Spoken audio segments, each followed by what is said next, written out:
Hello everybody and welcome to today's Sunday Q&A, which today is brought to you from the bedroom because it's Friday afternoon and it's busy. I've got a microphone because the acoustics near might not be that great, and besides Nick at London Creative tells me microphones sound better, so using microphone. So gives you a change of scenery. There you go, you know, we've got the guitars on the wall, got the wife's artwork, we've got Dread, Batman, that's a Peter Howson, and that one's Kate Bush. Favourite album cover, one of them. Yeah, so busy. We've been busy doing what, Peter, you ask?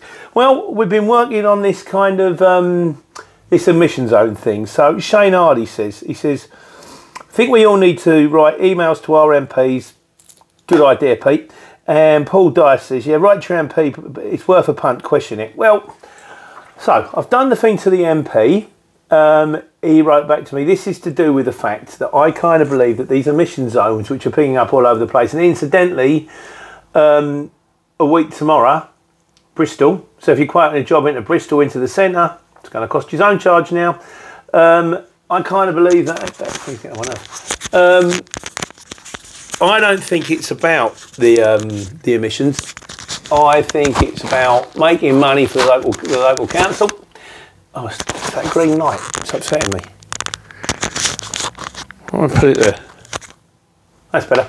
I think it's about making money for the local council, and I think it's about trying to push new motors on us when we don't need new motors. And I think it should be based on the emissions that are coming out of the vehicle, because otherwise we are scrapping perfectly decent vehicles in favour of brand new vehicles, which is costing a load of money, and in fact costing the earth.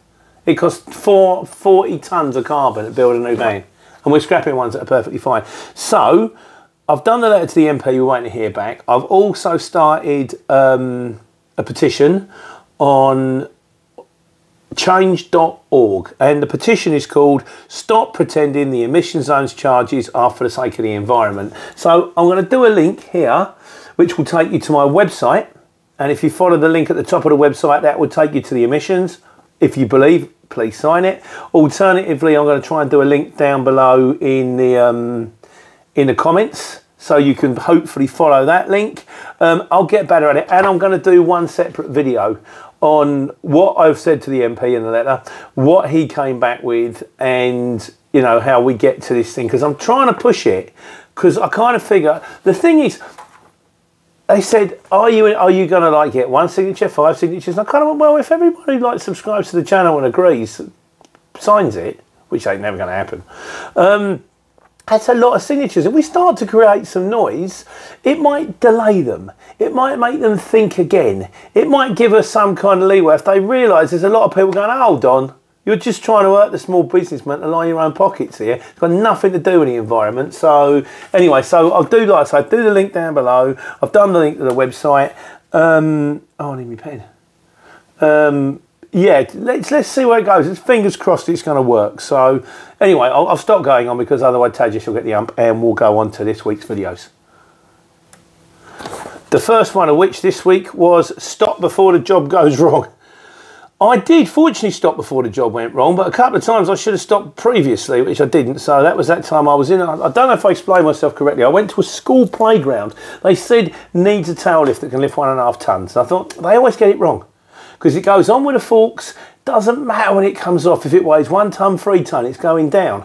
No, they got it right, because I got to the school playground and all there was left over was it's kind of, they'd done the playground and they'd done it all, and it was just the bits that were left. So there was some stuff that they hadn't used, bags which were stacked on these pallets in blue shrink wrap containers. There was an oil drum on a pallet, which I didn't know. And there was a fork truck waiting to go, which the contractor hadn't picked up and he was going to pick up the next day. So, anyway, you can watch the video if you like, I'll do link. Shane Hardy says, don't do it, Pete. If you hit a hurdle, ask for help or admit you can sort it. Yeah, it's kind of, it comes down to the individual, doesn't it, Shane? And I've got this kind of belief that I can sort it. I don't like to ring shippers if I don't need to. I want to be the guy that, any problems? No, the job's done. Everything fine? Yeah, it's fine. And I have driven those fork trucks before, and I kind of thought, Admittedly, I haven't driven very much, but I have driven them and I can use them. It's just, I thought if I jump in and it all comes flooding back, brilliant, and it really didn't, so I got out really quickly. Brandon George said, I had 8 pallets of bags of rice. The fork truck driver had gone to the mosque. When he came back, 4 pallets were in a warehouse and 1 was all over the road. So presumably you tried to take them off the tail lift and one of yours went sideways as well. So you can perfectly understand my chagrin there, you know. Driven by Phil says, then I've looked next to me and there was a telehandler part there. And Andy Darman says, canny story, Jackanory. I know it was. You can see the video. No, actually, will you see it on the video? No, you probably won't. You'll see the things. But literally, I was in a school playground with a telehandler. It was like Crystal Maze. You know, or the episode of the A-Team where I'm stuck in a garage with some nitrous oxide, some rubber tubing and some tennis balls. And I managed to make a tennis ball bazooka. And it was just bizarre. I thought, hang on, I can do this. And then realised very quickly I couldn't and rang the professionals. Tajesh Patel says, he said, I think you should have pushed the button the moment you knew you needed a fork and you knew you couldn't drive it. That forky could have been there so much sooner had you called it earlier. This is true. This is true. I did my best to try and get it on the tail. I did get it on the tail and I got it all the way to the top. It's just when I tried to get it from the tail into the lorry and it started to go, I just get that sinking feeling. That feeling of I've been in this situation before and wish I hadn't. So, you know, time to call it a day. Domain name guy says, the problem with those pallets is had you tried to pull them on the tail lift, you would have got... You would have to get momentum and run at the tail lift and get the pallets on the lift. I did get them on the tail lift, even though it was on a lip. It was when I started to bring them in. And if you don't raise the pallet truck up high enough, the pallet gets stuck and the contents of the pallet falls all over the tail lift. But you could always buy a Moffett forklift that fits on the back of your truck, which means you could take on the more difficult jobs like gravel driveways. I hear what you're saying about the pump truck. The thing is, as I used to pump that pump truck up higher, then it starts to roll. And it's like, I'm pumping it up, it's going... There's that shot on video on YouTube, isn't it, where the guy ends up catapulting over his own pallet truck and the pallet falls off and he goes over like some kind of Russian gymnast. And I just, as it started to roll, you just, no, this is coming down. As for Moffetts, I thought about Moffetts, but the problem is, most of the jobs we do, 80% of the jobs we do, require a tuck under tail lift and... the tuck under tail lift because there's a very good chance at some stage you're going to be on a bay. And if you've got a Moffett, every time you're going to go to a bay delivery, you've got to take the Moffett off. And for the amount of Moffett jobs in comparison to bay delivery jobs, it's not worth it. That's why we don't have one. Gareth Croft says, I would have split the pallets. They're bound to have spare pallets around somewhere. There were no spare pallets. It was a school playground. But I dare say somewhere on the school there might have been something. But then, I mean, these pallets were 1.5 tonne each. So that would have been the equivalent of me moving bags, 1.5 tonnes worth of bags from here to here to here to here. It could have been done. In fairness, it could have been done. That could have been another way round it, as it was the forky turned up and solved the problem. Dale Steele said, one man moving a 1.5 tonne pallet, that's the weight of a medium-sized car, to put it in context. They were heavy. I've done it. The thing is also, if it's on the flat, I mean, I said that thing on the telly ages ago, wasn't there was kind of... It was like the Royal Marines or something like that, and they managed to about 20 of them in a canoe to pull a battleship. But the thing is, it's getting it going. Once you get it going, you're all doing this and nothing's happening. And when it starts to move, then it's easy, and you just keep going like that, and then it's going to overtake them. So it's just getting that original momentum. It's on the flat. There was no gravel. It was just when I got it up, it was unsafe. So and Dale Steele says 250k for a fork truck. They're about 1/3 of the price of a telehandler. I don't know what you pay for a new telehandler. I looked it up. Joe, you can buy second-hand ones for about 35k, and I'm thinking.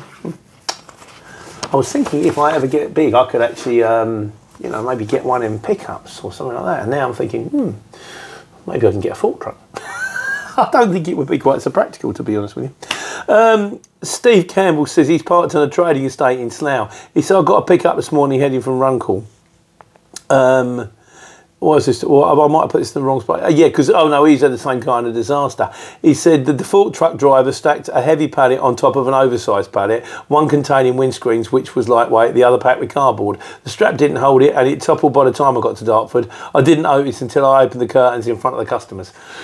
Yeah, I've often wondered, I suppose if you don't know, you're just going to open and assume. Sometimes if I'm not sure, like I've had once before when I'm thinking, I'm sure that curtain isn't supposed to bulge like that, I've opened up the back doors gingerly before I've got to site and gone, oh, I think I'll just shuffle that along a bit before I get there.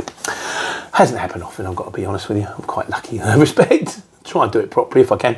And Steve goes on to say, it's strange, he said, that's strange. I collected a load of old carpets from London Excel last night. Absolute pain. Got there at 3:45, didn't get to the loading area until 9 PM. That's the XL for you. These old carpets were going to recycling place to turn into rubber pellets for school playgrounds. Yeah, I think they're worth a few quid. These 2 pallets, they said, I think that the actual contents on it was worth, I don't know, 3 grand or 6 grand for rubber. Just for rubber. But, hey, what are you going to do? I suppose at least if it falls over, it's going to bounce. So, that was it on stop before the job goes wrong. I've done another one of those life on the road videos, that kind of the local. I'm doing local drops. As usual, the thing's overrun, so I've done it in 2 parts. The second part will come out at 5 o'clock on Thursday. I've already scheduled it, so if you want to see part 2, coming to a wonderful channel near you soon, or at least this one. TC Services, yeah, I seem to go from one disaster to another disaster that week. So TC Services says, your door accident reminded me of my decorating time when I finished my day and put my big ladder on the roof and drove off and forgot to clamp it down until I went round a corner and it slid off. Luckily the guy behind me was a roofer I knew, but it very nearly went through his windscreen. Otherwise he would have been a roofer you once knew. Sort of, yeah. Well, you do these things, don't you? And they kind of, you learn as you go. Paddy McGear says, why don't you get the rear doors properly fixed instead of bodging it with a chain that you might forget to put on? The doors work. The thing is, it's a bad door design. It's kind of got them crow's feet that click into the crow's knuckles. But rather than being on the outside like they normally are, it's on the inside of the wood. So the thing shuts, and it does shut. Where it's dropped a little bit, like I say, they shut, they're fine. But maybe 4 times a year, something happens and they work their way open again. So this is what should happen 4 times a year. I was just incredibly unfortunate that the time it happened was the time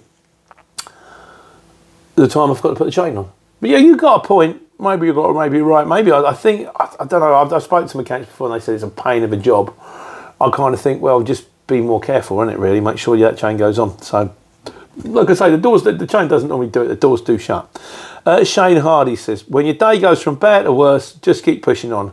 Van crash and their mortgage increases, but you carry on, that's all you can do. What happens when you lose everything? You start again. You start all over again. Here's a video of me in a Dunstable travel line. When I started this whole game, I started from nothing. I've been kicked out of the house. I was working for a guy who then said you couldn't work for me anymore, and I was just literally like, okay, what am I going to do about this then? Better make a go of things, isn't I, really? Climbed out the hole a little bit, still going. Right, there's a lot more on boots, because I did the one on, you know, sort of new work boots. So we've had some more in on work boot recommendations. Longfinger says Scruff's Switchback is the Don. I'll check all these out. Nick over at London Creative says the Headies have a Vibram sole, which means that the sole can be replaced for a fraction of the cost that Timberlands would cost, because Vibram makes shoes and soles the way the soles are attached means they can be pulled off. So you can just pull them straight off and put another one on. Yeah, the old the Timberlands aren't Vibrams. The Heady Haxons are, but they're so warm. I think I'm going to wear them so rarely. I think it'd take me 10 years to wear them out. Steve Campbell says, no idea for a video. How does Pete put a sole on his boots? I use a thing called Strumshaw, which is kind of like what you do is you put tape around the outside and then you get the thing and you sort of spray it in and it's just like liquid, black liquid. And then you leave it to set and then you pull the tape off and there it goes. But as it is, oh hang on, we got more of these, haven't we? Lee Westcott says, have you looked at Caterpillar boots? There is a pair of Caterpillar boots I quite fancy, but they're kind of like 8-inch, like my Hellies. And 8-inch are almost a bit too... What happens when you try to do videos in your bedroom? You've got nowhere to put the bits of paper.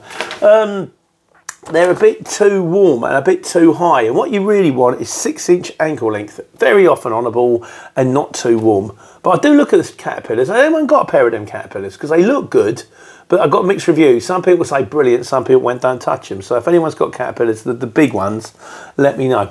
And Belsization says, oh, he says, right, you can get that. Right, before we go on in boots, I think what I'm going to do is I'm going to get the in-laws for Christmas to get me the Timberland, but the English versions. So they're about 130 quid. The American ones, they might be wonderful boots, but they're at stratosphere price. You can keep them. So I'll let you know how the English ones go. I'll get them for Christmas, and then but I probably won't break them in until the new year, because I probably will be in the headies because of the winter boots. But when the snow, or the cold weather goes, we'll give them a go. And finally, Belsization says you can get done by the police DVSA for driving in flip-flops or without footwear. I personally drive in trainers, as most of the work I do is fridge work, and I only have to back the trailer onto a bay, but I keep a pair of boots in the locker for places like Aldi, which insists on it for self-tipping. It's a fair point. I looked it up on the internet. Actually, no, you can't get done. If you can prove, I thought it was illegal to drive in flip-flops. Apparently it's not. If you can prove that you can drive in them, that's okay. If you're driving in them and you cause an accident, then they throw the book at you. I presume the same works for bare feet. The reason I don't drive in trainers, and I've thought about it a lot, is because I know I wouldn't put the boots on. I'd just be in the trainers all the time. And like I said the other day, I put the tail lift down and dropped it on my foot because I thought it was at that angle and it was at that angle. And I flipped it up and I flipped it back down and bang. And I thought, if I had trainers on right now, that really would have hurt. So, I've always been a boots person kind of thing, So anyway, I'll let you know how the new ones go when I get them. So we're now on to the wise guys. Archie Millington says, I wonder if you can help.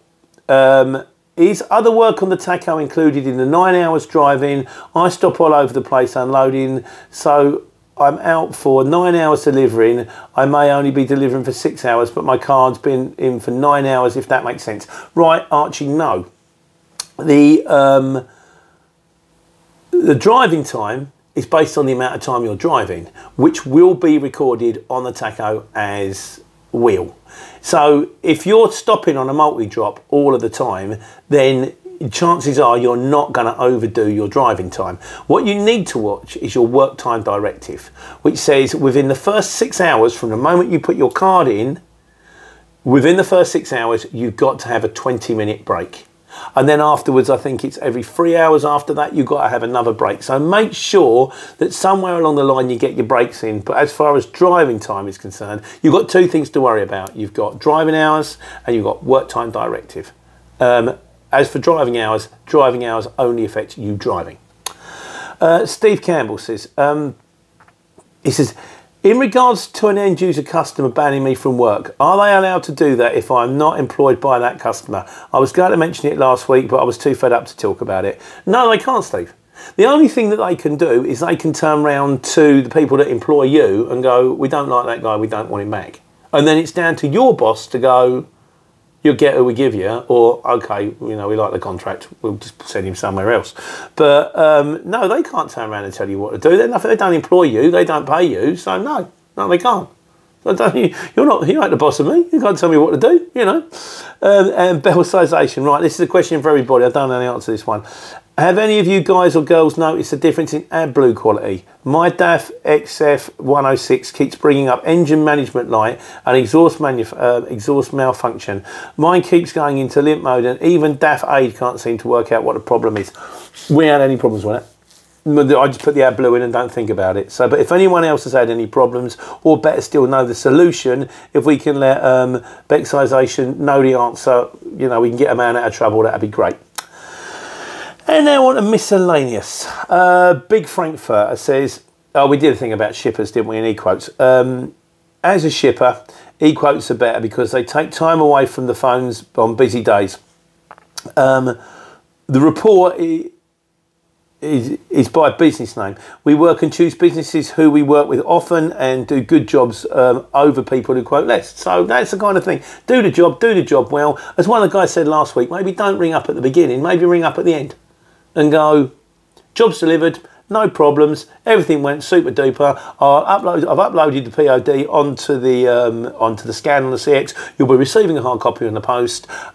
Please consider me for future, and if any chance you want to leave me a thumbs up, some positive feedback, gratefully received. Don't hurt, does it? Gilherm Jort says, I forget, did he tell me how to pronounce his name? Someone told me it might have been him. Well, I've forgotten, sorry.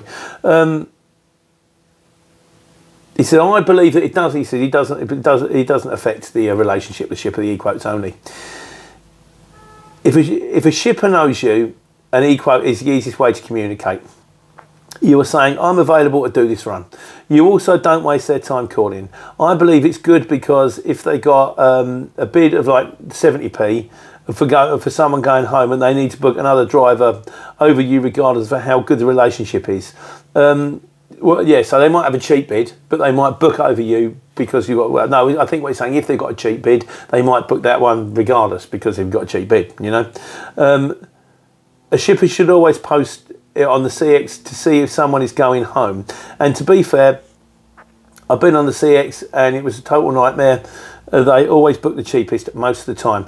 As a shipper, I would post a job and people I know would simply get priority. Let's say 10% more, I'll be willing to pay them over someone else. So priority is not guaranteed. Basically, just work for whoever's willing to pay the most and you'll find out by throwing bombs left, right and centre. I think, it's a fair point. So what he's saying, I've had that one before where people have gone, look, I've had cheaper bids, but we know you and we trust you, so we're going to go with you. But if you're quoting double what someone else is quoting, be prepared not to get it. And we've done ones before on people should charge the right price. Well, I got a job today. It hasn't been the greatest of weeks, and I got a job today. First one went up to Bletchley to Stanmore, and wife nearly went to college, art college. Well, I think she did all right with that at college, personally. And then there was one going Leicester to Leighton Buzzard. And I'm, please give it to me, please give it to me. And he's like, well, I don't know if you can get there in time. I'll get there in time. Trust me, I'll get there in time. I did. I got it there in time. Got it off in lots of good time. So, but it finished in Leighton Buzzard. Lovely. Round the corner from my house. Hence the reason I'm home on a Friday doing this video for you. Give me more time at the weekend to get onto them trucks. Sean Gill Martin says, I always viewed the CX as a networking tool. They find out whether they like you and you find out whether they're penny pinching clowns. Probably true to a certain extent, yeah. Dan Redding says, is it me or is it very quiet on the CX? I don't normally have trouble getting jobs, but I'm struggling this week. I struggle, mate, yeah. Monday was busy because I had one left over from last week, which was tough because I had to have the taco every done your video. And Tuesday was a disaster because of the Extinction Rebellion mob. And then this week, once or twice, I think I couldn't get a second job. The first ones have been fine. Couldn't get a second job. That's why I was so happy to get this one that I got coming home today. So, what do you do? Get your head down, keep going. Tomorrow's another week, isn't it? So, TC Services. He said, I've had a terrible week. Worked on Monday but didn't earn a great deal. Then stayed away from any jobs into London because of the protests. Just remembered I've just remembered I had a nightmare pickup. Went up to the job to collect 2 pallets. On arrival, I was told the fork truck was broken down, but hopefully should be fixed very quickly. Outside the warehouse doors, there was another forklift just sitting there. I went, what about that one? It's on hire was the reply. After 20 minutes of waiting for someone to come out, after 20 minutes waiting, someone came out and started the hired fork truck. I've been sitting here for 20 minutes, got that 20 minutes ago. First pallets went straight on, second pallet went 3/4 of the way on, and the fork truck ran out of fuel. Luckily it wasn't too heavy and the 2 of us pushed it into the van. I drove off with the doors open. I did laugh as I left the warehouse. Hope you remember to shut the doors. Trust me, you want to keep them doors shut. Properly, not with a chain, properly, lock them. That's the other thing, mine lock, but I don't know where the key is. I didn't get it when I bought the lorry second hand. What can you do? Yeah, bless you, mate. And remember, if you've had a disaster or you've had a fantastic job or you've had terrible directions, please stick it in the comments for next year's Alternative Courier Driver Awards, which are starting to accumulate slowly. TC Services, yours has gone in there as a contender. Sonny says, he said, thanks, Pete. He said, this has been great for me. I recently lost my job and I was thinking of buying a long wheelbase van and starting up as self-employed using the CX to find jobs. I suppose the harder you work in this game, the more money you'll make. Is it possible in your experience to take home £250 plus a day? When I was in a Luton van, my target was £250 for a day, and I would normally get it, and I would normally get some more. But I was in a Luton van. You're in a long wheelbase, so you'll be quoting less. Having said that, I was in a Luton van 4 years ago, and prices have increased slightly since then. I would say, yes, it is possible to do it, Sonny, but you are going to have to go for it. And a lot of people said, yeah, I'm going to work every hour I got since, I'm going to go for it, I'm going to do this. And then they'd start work at like 10 o'clock after they drop their kids off and need to be finished by 2. I would have been up at like 5, 4, 3 in the morning, driving here, there and everywhere, maybe staying out if I had to, and sometimes not getting home till 7. So you pulled away, but you put the time in, you get the odd weekend. Yes, it's more than possible to take that kind of money, but you're going to, you know, if you ain't afraid of the collar, you'll be okay. Good luck, mate. You know where we are if you need us. And then there's another son, he says, do I think that the Circuit app is good for paper rounds? No. It's very good for delivering in cars and vans. I think for paper rounds, you might probably just want to learn the paper round. I'm not telling you that because they don't sponsor me anymore. I just don't think it is. We're getting near the end now, guys. Dale Steele says, oh, yeah, because this is another thing. We're talking about the trusted TRST D, which is trusted courier, something that the CX have hopefully been bringing in so you can work out who's good and who isn't, and apparently it's gone nowhere. If anyone knows anything more about it, please let me know. But Dale Steele says, because you want the documents, update the documents every 6 months. Dale Steele makes a point. He says 6-month-old documents are not out of date. After 12 months I submit my new documents. I'm not submitting documents till then. So if he turns around and says, have you got an MOT on your van? Yeah, I've got one till next year. And they go in 6 months' time, have you got an MOT on your van? Yeah. Told you that 6 months ago. They last for 12 months. And finally on the miscellaneous from Yompa.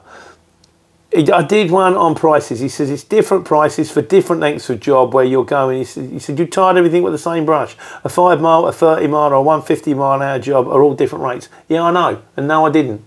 You have a minimum price for the 5 mile job. The 30 mile job is probably, you know, you might be getting closer to how much a mile. The 150 mile job, you're going to have to clock your price down slightly because on longer jobs, you don't get quite the same amount. But I didn't. I haven't rewatched the video. I don't have to. And in conclusion this week, Dale Steele says, oh, wow, Pete, what an invention you've inadvertently invented. The magic carpet tail lift. It's not a bad idea, is it? Can you know, have you got a tuck under tail lift? No, I've got it rolled up in the cab. Just whip it underneath, get it on there, and it will just lift up. While you're at it, though, when it's lifting up, say, deliver it there. I still say I had a TARDIS. TARDIS is great. You can get loads of room, you know, you get loads of stock. You get, how many pallets can you fit in? It's infinite. How many do you want to fit in there? When can you be there? I can be there the day before yesterday. But, you know, it's no good because it hasn't got a tail lift, is it? So you have to get rid of them. And finally, this week is on the Yorkshireman's Daily Grind. Gets to the final thing. He says, but you'll get the rest of Christmas period off. Don't forget to pop down the lorries every few days and turn them on because and start them because it rains the batteries. He said, if I don't do that, then when I used to do it, he said, if I didn't start the lorries, when you go back in the new year, the lorries don't start. Yeah, I've done that before. The problem is, if you test the batteries, it takes the power out of the batteries. So, boom, oh, that starts. It's like the idiot in the match factory, isn't it? That one works. That one works. That one works. I mean, the other answer is a very long pair of extension cables. But yeah, I think you're right. Maybe before I go back, I might go downstairs. Let's see if I get time off. Who knows? But I'm praying I do. I've spent a whole year doing this. So it would be nice to have a rest because it's not all about taking care and taking money.